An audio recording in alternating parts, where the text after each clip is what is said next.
Greetings!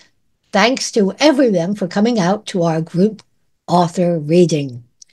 This reading is brought to you by Strong Women, Strange Worlds, which is a group of authors supporting authors. Our mission is to elevate the voices of women and non-binary authors of science fiction, fantasy, and horror through events like our bi-monthly virtual quick read sessions, where we are right now. You can find out more about Strong Women, Strange Worlds in the handout we've provided in the chat and by visiting our website, a link to which will be added to the chat at strongwomenstrangeworlds.weebly.com. I'd also like to take a moment to thank those who have made a tip jar donation. We really appreciate it. Mwah. I'm your host today, Sarah Smith, and you can find out more about me in the provided handout as well. Please note that the recording of this session by the audience is not allowed, and recording of electronic communications, including Zoom meetings and webinars without permission, is illegal. You'll get a chance to see everybody's readings on our YouTube channel. Today we'll be featuring 6 authors: Bright Flame, Sunaina Prasad, Kristen Osani, Johanna Taylor, J.L. Matthews, and Nicole Wilson. Each author will have 8 minutes to read. Our first reader is Bright Flame. Bright Flame writes, teaches, and makes for just regenerative futures. In addition to her speculative novel, The Working, her stories appear in a growing number of anthologies and magazines, including Solarpunk Creatures. She's a SFWA and Climate Fiction Writers League member and co-founded the Center for Sustainable Futures at Columbia University. Bright Flame, take it away. Hello, everybody. Thank you for joining us. So my story opens with the new and insecure witch, Betsy's point of view. She's at the Coven's home for their most important ritual of the year, and we join the ritual in progress. Betsy's 4 Coven sisters have just honored air, fire, water, and earth, and now it's her turn. She walked into the center and looked down. What should she say today? Sale had instructed her not to memorize anything in advance, just to open and speak from her heart. Sure, make all this harder to do. She blew out her breath and raised her head. Spirit, I don't know that I know you, but maybe I do know you. Maybe we all know you without realizing. Anyway, I know you're there. Without you, we would not be here. Support us to hear from our ancestors tonight. Thank you. Spirit is sacred. Spirit is sacred, the others echoed. Her part done, Betsy relaxed her brow and shoulders. Goddess of the crossroads, keeper of the keys, we honor and invite you, Sale said.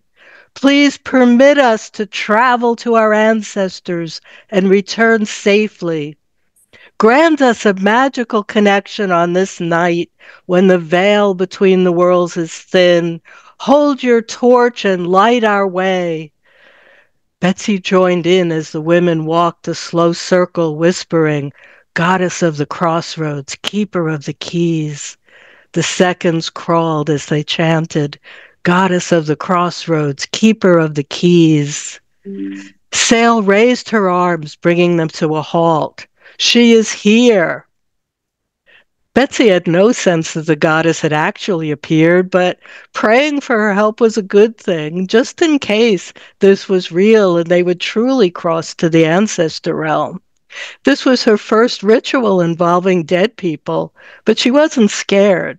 If she thought there was any chance ghosts would really come, no, she would just have a lovely one-sided conversation with Nana and Daddy. They settled flat on the floor, face up, heads towards the center. Betsy exhaled with force. It was hard to stay grounded when all these thoughts and worries messed with her. She closed her eyes and focused on breathing, relaxing, deepening, opening.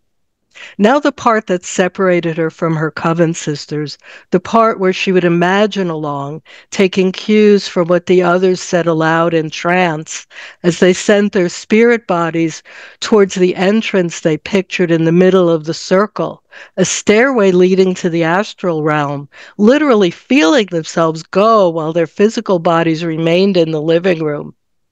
Betsy still didn't get the astral, what it was exactly. Some place that was real and unreal, formed by will and by collective consciousness, a waking dream that persisted as a place to return to, a meeting place between the realms of the living and the dead, and between this and other realms that she didn't yet know of. Such amorphous descriptions didn't help any. Breathe. Like an amateur sleuth, she followed their whispered trail down the imagined astral stairs to the familiar stone chamber at the bottom. An archway set into the rock wall led to landscapes they had traversed before. This much she could imagine, and she continued through. "Are you all here with me now?" Sal asked. A soft acknowledgement came from each woman, the whisper of trance work. "A breeze from the west. Let us walk." Interesting. The sweet scent of mugwort teased Betsy's nose. They walked to the west, and all but Betsy shared aloud what they were seeing and sensing as they created the journey mutually. Their voices became breadcrumbs for her to follow. From sparse words, Betsy pieced together their walk through trees, following some sort of path. Walking, walking. Was that a hint of green, or just the usual flotsam and jetsam behind her eyelids? Darkness, walking. "I see water through the trees. A boat awaits. Yes, across the water to our ancestors." Betsy pretended she heard water lapping against the boat's bow as the others continued to describe what they saw, heard, and sensed. They stepped off the boat onto an island. No more words from her coven sisters. She was on her own. She brought to mind her framed photo of Nana, white hair, pink lipstick. Just ahead, a tiny point of light grew into a bluish glow. "My Betsala!" The words rang in her head. She must be making this up. "I have waited for you to be able to hear me." "You're really here?" Betsy felt Nana's love like a warm cloak and smiled. She hoped this was real. "I see you standing proud, a graceful priestess of your coven, weaving magic far and wide to form a rich tapestry that's very needed in the world. Maybe not just yet, but soon. You're stronger than you think." "I don't know about that." Betsy wasn't a priestess, let alone graceful, though tonight she was hearing in trance. "Allow for the discovery this year and be brave about it." Be brave? What was going to happen? Nana! A larger glow came towards Betsy. It grew into a dense swirl of blues and grays and towered over her, menacing.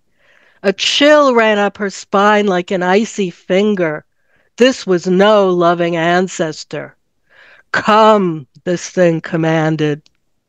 She plummeted from trance and lay panting on the floor, trying to catch her breath. What if this eerie thing had touched her? Could it hurt her on the astral? Could anything hurt her on the astral? I'm going to leave you there, and I hope you'll read The Working. I liken it to a contemporary The Once and Future Witches. Readers tend to love my 5 witches and how they each have their own vibe and story. I'm very proud of that.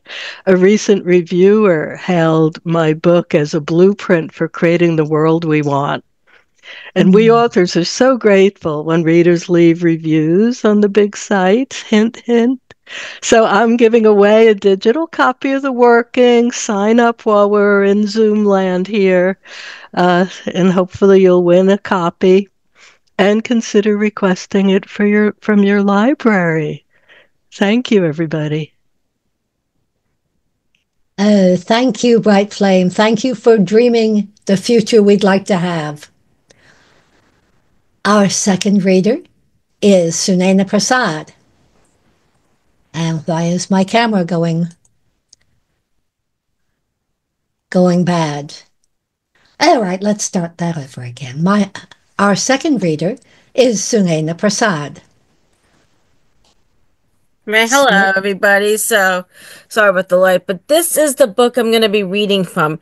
It's the first installment of a book series that are geared toward children, mostly middle grade. And so there are 2 other books after this, but I'm planning a total of 7 books in this whole series. That is a great cover. Thank you. Sunaina is passionate about world building as well as fantasy and magic. She especially likes reading fantasy books, as do we all, as well as creating original magical creatures and other enchanted elements. She also likes to blog, cook, draw, and get active. Sunaina, it's yours. All right. The Frights of Fiji. Chapter 1. Raindrops splattered like ink across the kitchen window pane. Alyssa leaned closer. She squinted to determine the shapes. Letters they formed. No, that couldn't happen. Yet a message spelled itself out as if more pigmented drops fell onto the glass. Alyssa gasped at it. Your life will never be the same again, Alyssa McCarthy, as magic will interfere. It can't be. Magic doesn't exist, Alyssa thought. When she was a little kid, others had told her magic wasn't real, including when she'd learned the truth about the Tooth Fairy and Santa Claus. Alyssa had lived here on Orion Street since she'd lost her parents in a car crash 5 years ago when she was 7. Although they had designated her godfather, Alex, as the priority guardian, she'd ended up living with her Uncle Bruce and Aunt Laura right after her mom and dad's deaths due to various complications introduced by the state of New Jersey. But after Aunt Laura had died 3 years ago from an allergic reaction to berry-filled chocolate, Uncle Bruce had toughened up his attitudes and rules. He even required Alyssa and her 11-year-old cousin Haley to earn fun, which involved too much effort. Alyssa's stomach compressed as she considered Uncle Bruce's reaction to the writing on the window. Ever since her Aunt Laura's passing, he'd yelled at her for minor issues. Even if she told him about that message, he'd deem it a lie. An excuse to escape from this house. He'd already hidden Alex's phone number and mailing address shortly after Aunt Laura's demise, and Alyssa had since forgotten the information. Footsteps sounded. The babysitter, Mrs. Hutchinson, stared at the kitchen floor and pointed in different directions. Haley sweated through her freckled cheeks while standing right outside. Mrs. Hutchinson turned to Haley. You're good. So, can I have my break now? Haley asked. Yes, but you've only got 10 minutes till your next chore. Haley went upstairs. Alyssa sighed. Since Uncle Bruce had hired her, Mrs. Hutchinson had approved of Haley's ability to do chores, but never Alyssa's. Alyssa, get back to work. You've been staring at the rain for too long. Okay. She turned to the window again, only to see the message gone and the rain back to its average transparency. What did I say? Asked Mrs. Hutchinson. Alyssa sighed. Fine, I'll finish washing the dishes. She scrubbed them under running water and focused only on them. Stupid rules. What was Uncle Bruce thinking by asking Mrs. Hutchinson to treat us like dirt? Mrs. Hutchinson was only in her 60s, but seemed to have forgotten that it was 2010 and not 1960. Yet it had taken Alyssa a while to realize that she wouldn't tolerate even the mildest nonsense, such as gaping at a window pane when performing chores. Once she had finished washing the dishes, Alyssa put them to the side and grabbed some paper towels. "What do you think you're doing?" Mrs. Hutchinson asked. Alyssa stopped. "I just... The last few times I was here, you left little bits of food on the dishes, but they were stuck. Let me inspect them again. Also, if something is rubbery, you have to wash it again." "Why?" "Because clean dishes aren't supposed to be rubbery. And boy, did you do a sloppy job. Look at that stain on your sweater." Alyssa looked down. "That looks like chocolate." Alyssa blushed, and her eyebrows arched. "Hey, it's just water." But Mrs. Hutchinson waved her index finger. "Don't you hey me, Alyssa. That's rude. In my days, kids respected their elders. We'd never dare talk to them that way unless we didn't mind them smacking our bottoms. Things change. Not when I'm here, they don't. Now let me do my inspection."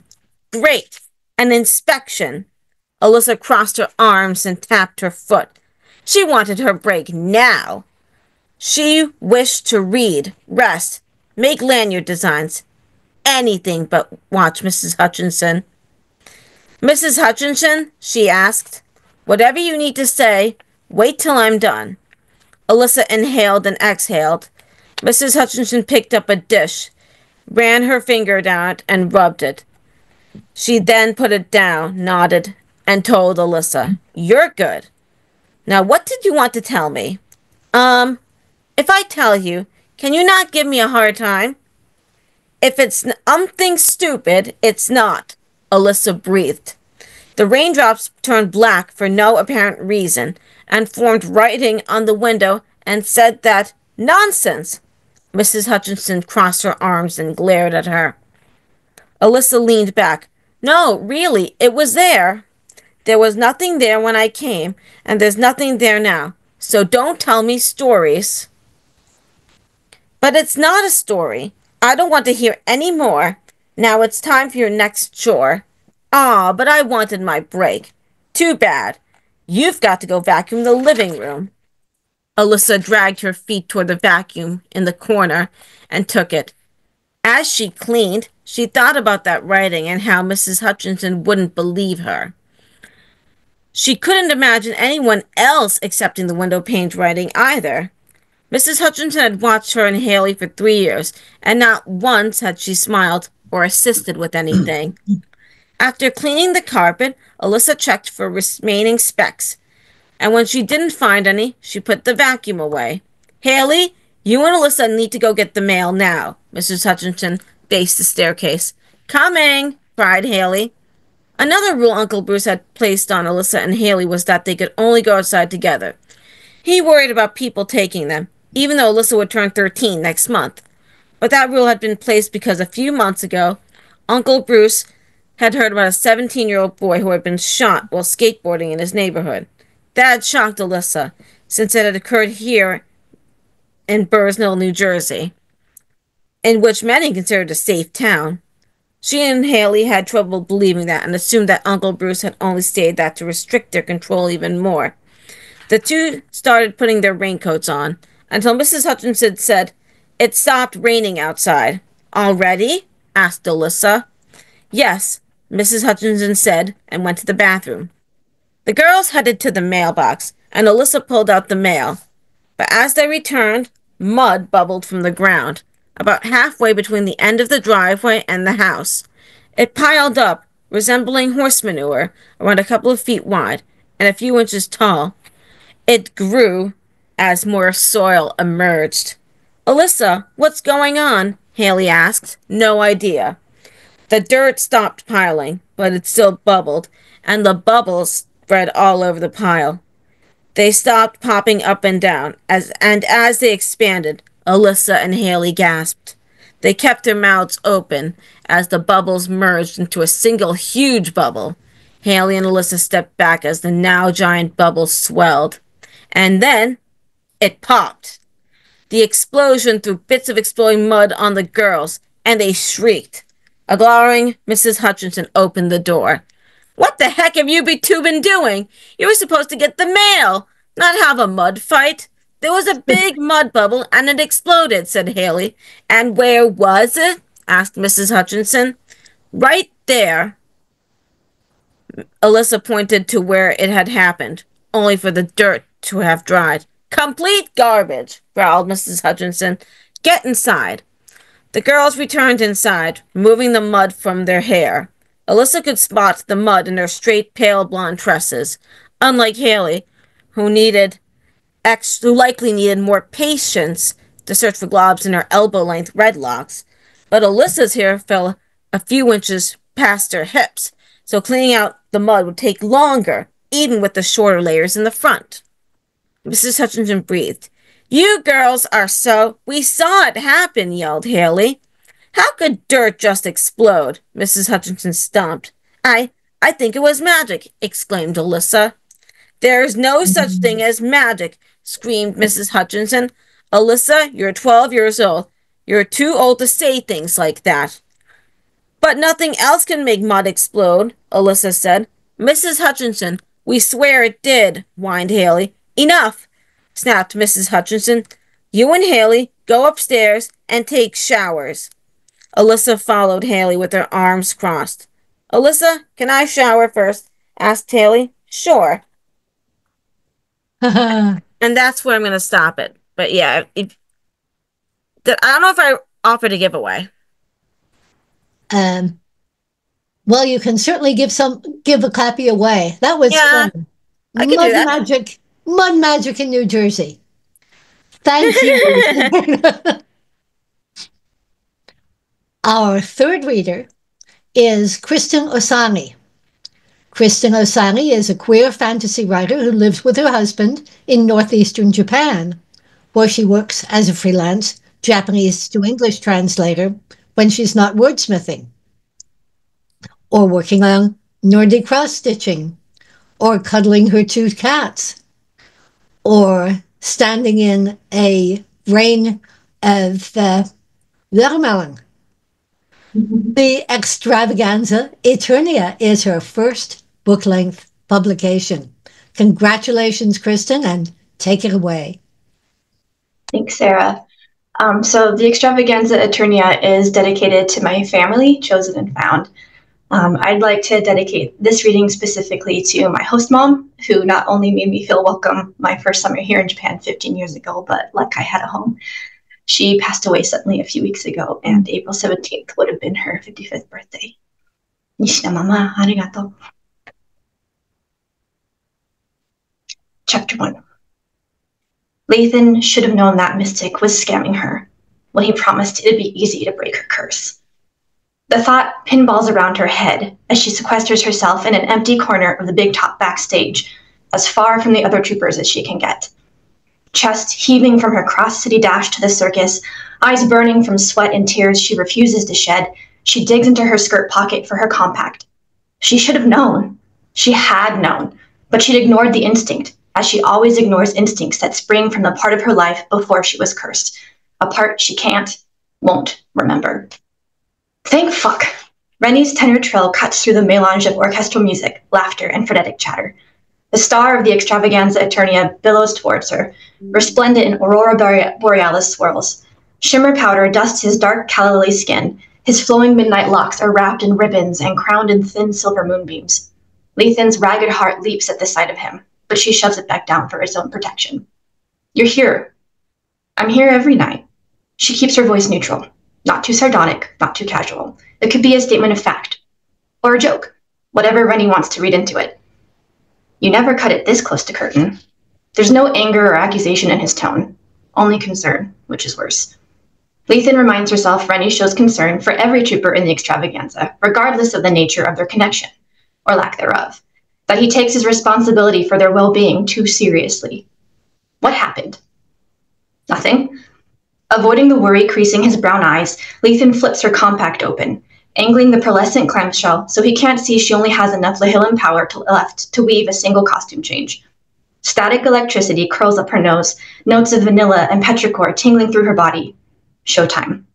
Kaleidoscopic sparkles surround her in a vortex of shooting stars, turn her this way and that, dissolving her street clothes into a curve-hugging riot of curlicuing pastels, modeling her white skin with blue and bronze pigment, weaving verdant leaves and flowers into the braided nest of her auburn hair. Nothing my perfect ass. Undeterred, Rennie sulks one large shoulder against a steel support beam and squints against the spell light. Were you trying to break out? You found some mystic who promised to help, but kept stalling and taking more and more magic. No? The lie comes easy to her thin lips, not raw and chapped. We all try at least once. Hells, I tried like 5 times. No one wants to believe it's not possible. I lost track of time sightseeing, all right? Her change complete, she strides to the wings. 1-minute warning, strobe silent and acrid, above troopers scurrying into place. Rennie sidesteps in front of Lethan so quickly she treads on his bare toes.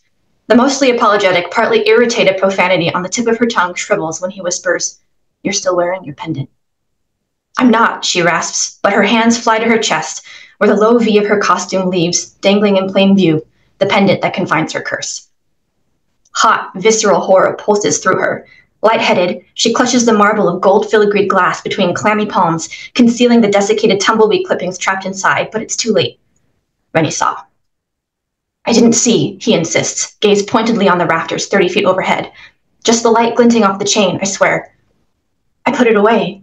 Sure this is some sort of hiccup in reality, Lethan casts her spiraling mind back for proof, retraces her steps from the moment she took her pendant out of its velvet-lined jewel box in the storage shed. If it were up to her, she'd never have to touch the thing, but troopers are contractually forbidden beyond circus bounds without them. So like some morbid little hall pass, around her neck and under her shirt it went. There it stayed as she arrived at the Mystic's tiny parlor, eager and early, as she killed time perusing the capsule machines outside his door until he beckoned her in. As her excitement rotted each time he swore he was close, he just needed one more pinch of magic, as she refused to admit she was being scammed until he drained her compact to a single drop.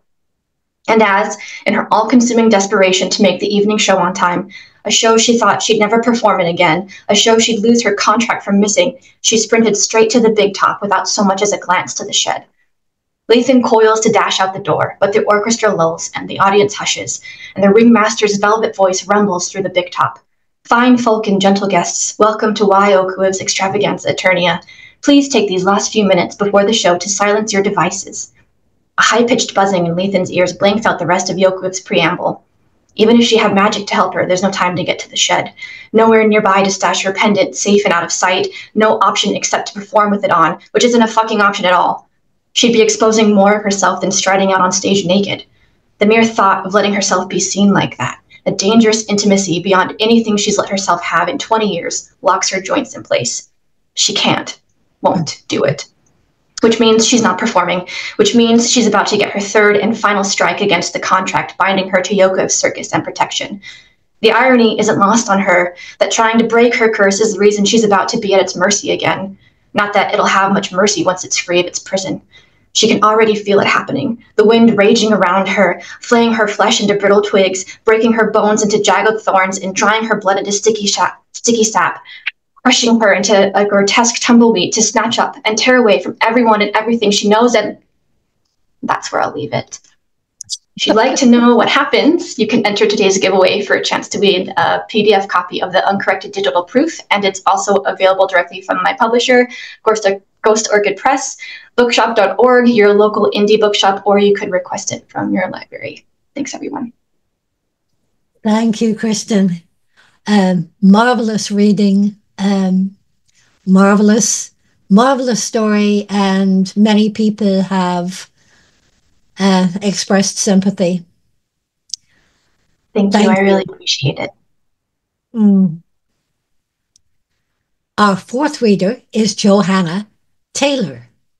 Johanna is a freelance illustrator, writer, and comic artist.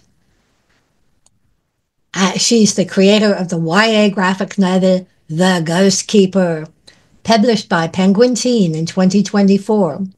Her past clients include TTRPG publisher 2C Gaming and publishing houses such as Early Lying Forge, Penguin Random House, Iron Circus, and MIT Press. So I think we're going to have something to look at. Johanna. Yes, we are. I definitely recommend watching the screen because the pages that I will be reading from today will be projected onto the slides. So I'm reading from a portion of The Ghost Keeper. The main character, Dorian, is a therapist for ghosts, and he has just encountered Lucy, a 9-year-old ghost who has just recently passed away, and she has stolen the key to Death's Door. And I apologize in advance for my voices, but we're gonna go ahead and do it. It's great. No, come back! Please, Edgar, don't leave me! Fine, go off then. I don't need you anyway. I don't need anyone.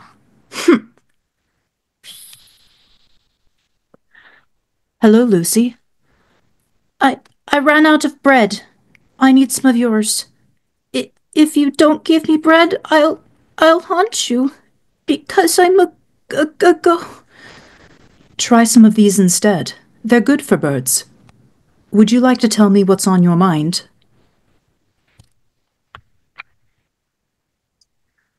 I don't know. That's fine. Whenever you're ready. Your friends are very nice, by the way. The crows, I mean. I can see why you wanted to give them fresh bakery bread. I think they appreciate these seeds, don't you? They're only my friends because I feed them. They'll leave when I run out. What makes you say that? Everyone leaves. Who has left you? My mum, my school friends, Papa. He wants me to go to the dark place and never come back.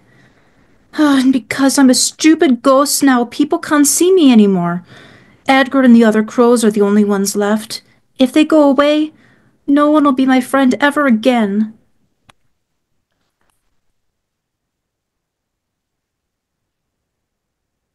Never again? That's an awfully long time.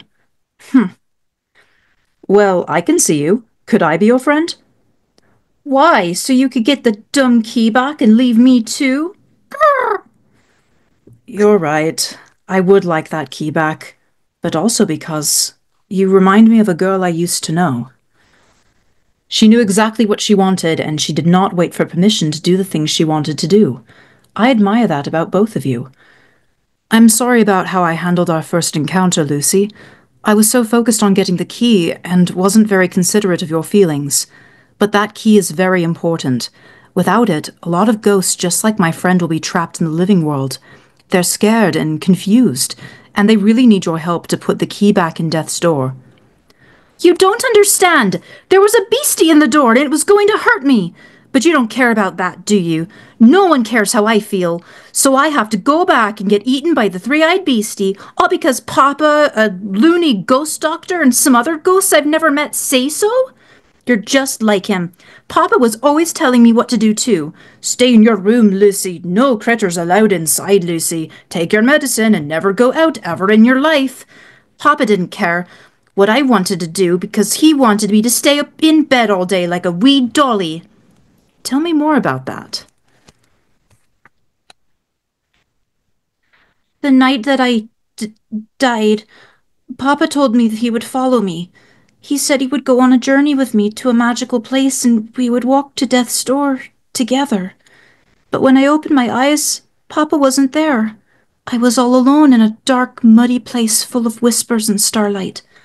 So I walked and walked, hoping I'd find him somewhere. Instead, I found a big stone door. That's when I saw it. The three-eyed beastie. And I woke up outside our cottage. I was still a ghost, but I was so happy to be awake and out of that horrible place. It all felt like a bad dream. But even though I came back, even though I wasn't sick anymore, Papa wasn't happy to see me at all. He threw salt at me and told me to leave. I'm sorry, Lucy. That sounds frightening. All you wanted was a comforting presence, and for him to treat you like that, it hurts. It really, really hurts. He's been that way ever since I got sick 3 years ago. Suddenly he was miserable and angry all the time. Didn't talk as much, always working until late at night, and never letting me leave my room, let alone the cottage. I thought if I did what I was told and took my medicine, then I would get better and we could be happy again. But now he acts like I'm haunting him, like I'm just any old ghost and not his Lucy. He doesn't even care that I saw a monster. I thought he wanted to be with me, so why did he make me go away? I bet he's glad he doesn't have to take care of me anymore. So I got angry and broke things. I know that's not a proper thing for a lady to do, but I don't care. Actually, sometimes it's quite proper to feel angry. Liar. No, really. Anger shows us that something feels wrong about the way we are treated, or that something needs to change. Pay attention to it for a moment. What is your anger trying to tell you? That I wish Papa wouldn't hate me anymore. That I'm tired of being lonely. And that I want to be alive. Can you make me alive again, Dorian? I'm afraid I can't. You can't even do that? What's the point of a ghost doctor, then? Doctor was a bit misleading. I heal ghosts by helping them process their feelings and healing their rot. Can I show you? This rot spreads by feeding on your fears, regrets, and other negative emotions. Talking about what upsets you helps you identify why the rot is there and where its pain comes from. It's itchy. I imagine so. How about I take care of this rot for you and show you a trick that will help you keep it from growing back? May I? All right.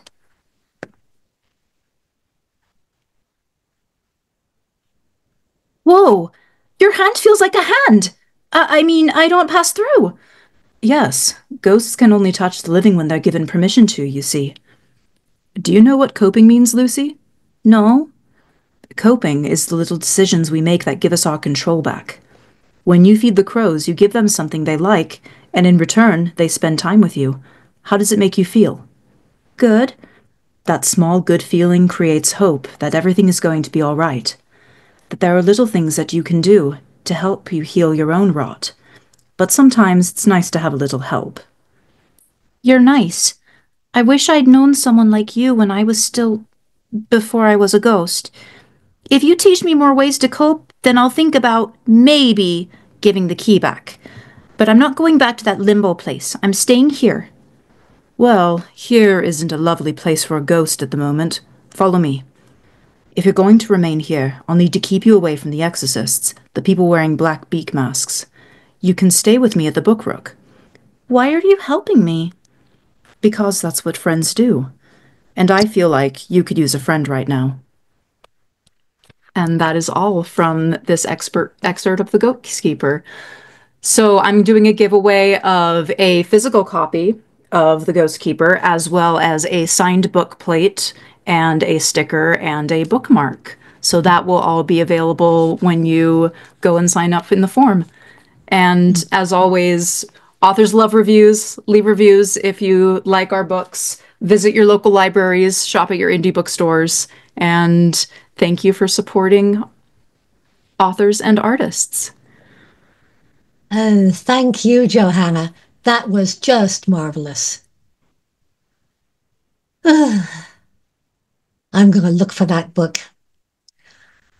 Our fifth reader is J.L. Matthews. J.L. Matthews lives in St. Louis with her 2 cats. She hopes her work will inspire others as much as her favorite books inspired her when she was growing up. She wants her work to motivate others to create something of their own to share with the world. Jessica, take it away. Yes. So I'm reading from Tainted Spirits tonight, and this is a book about Liz, who is a human, but she's the only human at a monster speed dating event, and she goes missing at the end of all the dates. So her friend Dana, who's a witch, hires a private detective to find Liz, and I'm reading an excerpt from Dana's chapter from her point of view after she finds the private detective. And the private detective says they need a necromancer to find Liz. So they're going to get the necromancer.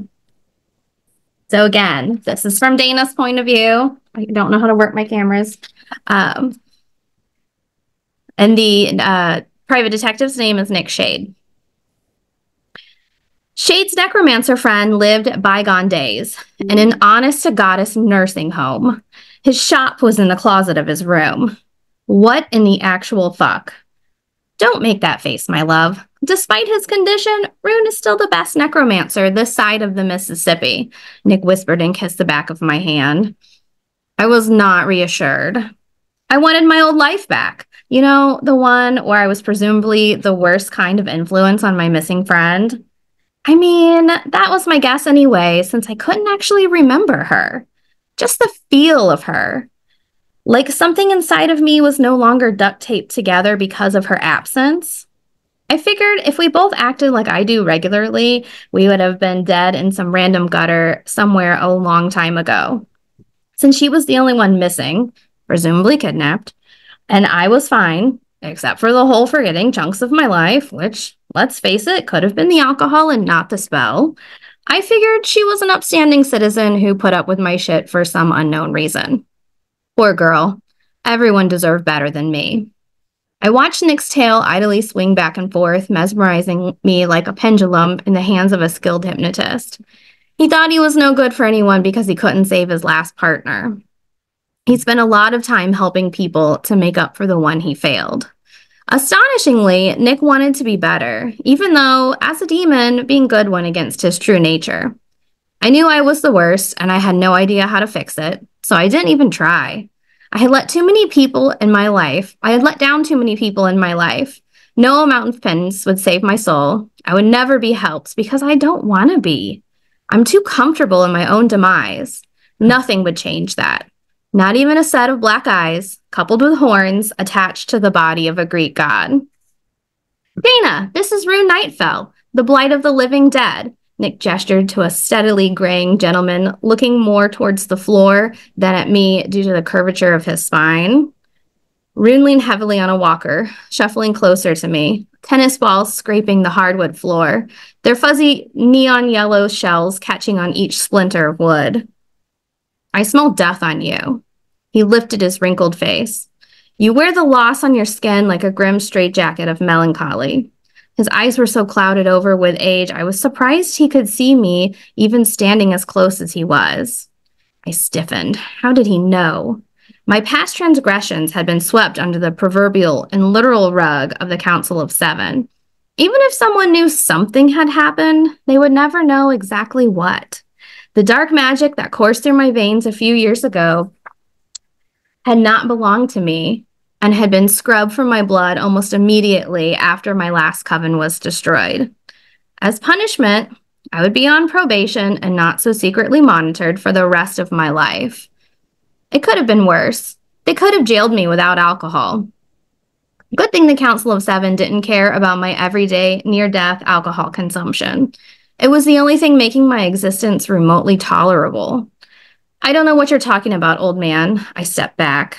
Why are we here, Shade? This guy's lost more than marbles. Nick's side-eye was so deep his eyes were almost completely closed. Rune is the only one I've ever known to be able to pull the spirit of a Wendigo out of someone and leave the host alive. That is why we're here. Fine, let's get this done so we can all get back what we lost. I measured my footsteps to the door. 7. I turned back to Nick. I couldn't control the anguish on my face anymore. Give me the keys. I'll go pull the car around. I held my hand out, waiting for Nick to drop the keys into my clutches. My foot tapped uncontrollably, condemning me with my own impertinence. Not the front. We aren't listed as legal family. For some reason, Nick seemed saddened by this fact. They won't let Rune leave with us. Nick's thinking face was actually kind of cute. Pull it around back by the cafeteria. There's no security there, Rune piped up. Nick fished the keys out of his jacket pocket. The jagged metal felt like freedom in my hands. My thumb traced the outline of the tiger keychain attached to the Impala's keys. Walden High School alumni. I didn't think Nick had grown up around here. You know, being a demon and all. I made a mental note to ask him about it later. As I pulled the driver's door open in the parking lot, it hit me like a truck on Tuesday. The keychain and the card belonged to Nick's old partner, a human named Mark. That explained the keychain and the sorrow that never left Nick's eyes. Who knew demons were so sentimental? I checked my reflection in the rearview mirror. My eyes were still blue. Thank the goddess. I didn't have time for Shadow Me to come out and play. I had a Wendigo to stop.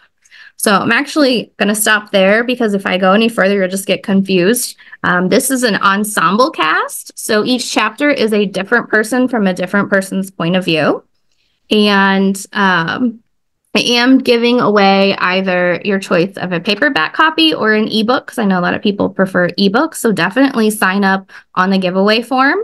And I'm going to have to go buy a bunch of books now because because I keep listening to everyone's stories and go, I like that. I like that. And I think that's why we're all here, because we all like the genre of story. So, but yes, thank you. Yes, I like that. I like that. I like that one too. Our final reader is Nicole Wilson. Nicole Wilson is the Bram Stoker Award-nominated author of Tide Pool, The Shadow Dancers of Brixton Hill, and The Keeper of the Key. Her work has been translated into Spanish. She lives in Northern Virginia with her husband and a rotating cast of cats. Nicole, it's yours. Thank you. Tonight I'm going to be reading from my YA horror, The Keeper of the Key. Just to set the scene a little, Rachel and her mother have moved into mom's boyfriend Jeff's large, creepy old house. And Rachel is not thrilled about this move, and she's even less thrilled when she starts to realize that someone or something really doesn't want her in this house. And that's what this following scene is about. I wake up in the middle of the night, boiling hot. It's June, and it's been humid outside and inside the stuffy house all week. But this heat feels different. It isn't the typical summer haze that saps all my energy. It's burning, intense. The box fan in my room does nothing to help. As I sit up in bed, my pulse thuds in my ears. My throat is dry and parched, and I ease out of bed to find my way to the hall bathroom for a cup of water. Nothing but a sliver of moonlight illuminates the floor. My lips tremble as I open my door. A rush of even more heat washes over me, and now a charred smell lingers in the air. Fire. It smells like fire, and my heart pounds even harder. Is there a fire? The hallway is dark, but the illumination from the windows overlooking the staircase reveals no billows of smoke, no signs of flame. Everything is normal, except my pulse. The floorboards creak as I step into the hallway. Smells of grilled chicken and eggplant from dinner linger in the air, and those must be the cause of the smoky smell. The sounds start as I make my way down the hall. Muted crying and jagged gasps freeze me in place. I hold my breath to better hear what's going on. The sobs sound feminine, and I tilt an ear towards the master bedroom, trying to figure out if something's going on with Mom. But the noises aren't coming from her in Jeff's room. They're coming from the bathroom. I remain perfectly still, watching, waiting, unsure of what to do, until the keening subsides.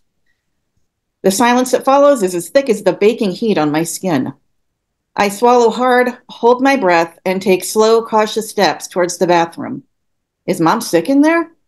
The crying didn't really sound like her, but what else could be happening? With a trembling hand, I flip on the light. At first, I think someone's left a jumbled heap of white and red clothes on the bathroom floor. My brain doesn't know how else to interpret what my eyes are seeing. But then I make out pale arms, an old faded dress, and fanned out hair. And red. So much red. Everywhere. My mouth falls open. There's a dead woman sprawled across the floor. She's black-haired and skim milk pale, the contrast made more jarring by the waxy texture of her skin. Her blank eyes are fixed on the ceiling, and her gray lips hang open. I try to scream, try to form words to call for help, even though this woman is clearly beyond it. But I manage only a weak wheeze as I stagger into the door. And then the dead woman raises her head. The movement's jerky, unnatural. Milky, marble-like eyes fix on my face, and her throat works as she tries to speak. But as her lips begin to move, her hand flies up and covers her mouth. Deep red streams of blood pour through her fingers. My knees shake too hard to hold me up. I slide to the floor, unable to make my own mouth move to call for Mom or anyone as my vision goes dim and fuzzy. I sink into the beige bathroom rug just inches away from the woman's feet. The room around me gets darker and darker. I'm almost relieved as the horrible scene in front of me fades away into the black, because I don't want to see those shriveled gray-white toes anymore. When I come to, the rug is gone. It's still terribly hot, but I'm sprawled on something hard and cool. My arm aches and my body starts to shake. "Hello?" I whisper. At first, the darkness around me is like a blanket over my head, and the only thing I can hear is my own throbbing pulse. But then faint moonlight shines through a window high up on a wall, and a musty, mildewed smell hangs in the air. I'm in Jeff's forbidden basement again. But I have no memory of coming to this place. Did someone take me here? Did Jeff? No, but he wouldn't do that. He told me straight out he didn't want me down here. I put a hand on the floor and push myself to my feet. Smells of smoke and iron fill my nostrils, and I hear the cries again, faint but definitely there. Whoever is crying sounds as terrified as I am. I swallow hard, trying not to start crying myself. The air's practically vibrating around me from whatever dangerous energies are inhabiting this place. Something rhythmic and pulsating sounds all around me, like I'm listening to blood rush through veins. I press my lips together and will my body to be still, to make my heart and breathing slow down. Jeff will be pissed if he catches me, but I'm even more worried about who or what brought me down in the first place, and what they want to do to me. The cries fall silent, and I don't hear anything else. But I still feel as if someone's down here with me, watching me. That thought, it gets me moving, and I stumble around, trying to find the stairs and hoping I can remember the layout from the one time I'd briefly ventured down here. I move my hands around in the dark, trying to avoid Jeff's unfinished woodworking projects all over the floor. How is my pounding heart not waking everyone up? It thunders in my ears. I walk straight into the stairs and crack my right shin. Stars of pain burst in front of my eyes, and I bite my lip, my leg throbbing as I climb towards the basement door. Every step makes a pop or a groan that shatters the silence. I expect Jeff to appear in the doorway any second now and demand to know what I'm doing down here. Or worse, lock me down here forever.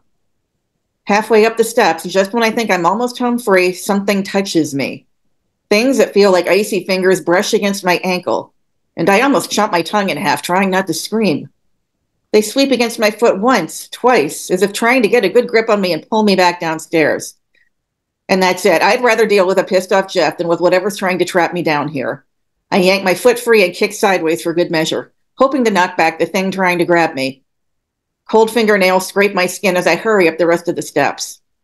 The door's still locked. How? How did I even get in the basement? I find the thumb turn on the door, twist it with clammy fingers, and finally fly out of the basement. It takes everything in me not to slam the door behind me and wake the whole house up. My heart bangs like it wants to escape my body as I try to catch my breath. The leather sectional is in shadows as I move through the living room, and at the sight of it, a wave of fatigue hits me so hard I'm not sure I have enough energy to go upstairs. I'm tempted to just crash there for the night. But that won't be worth the questions if Mom or Jeff find me in the morning, and Jeff's probably got some no sleeping on the furniture rule anyhow. And speaking of rules, there's one more thing I have to do. I find the junk drawer in the kitchen, rummage around until my fingers find the paper tag attached to the basement key, and relock. And if you want to find out what happens next, please sign up for my giveaway. I'll be giving out a digital copy of The Keeper of the Key. And thanks to Strong Women, Strange Worlds for having me back, and thanks to everyone for listening, and take care. Thank you, Nicole.